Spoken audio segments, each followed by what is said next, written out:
Well, here's my W163 ML500, which I just feel like working to replacing the motor mounts on the driver's side and shocks. Anyway, so I maybe got like one day of nice driving out of it, and got a check engine light now.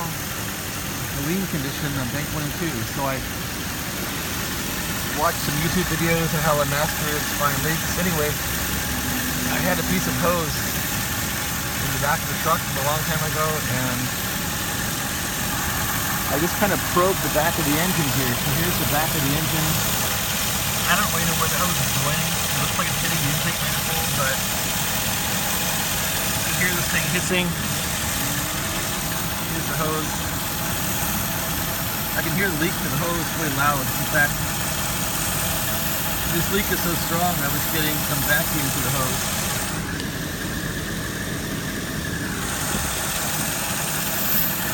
So anyway, that's how to find a leak. Maybe get a hose, put it near your ear, but don't put it in your ear, and listen to the leak.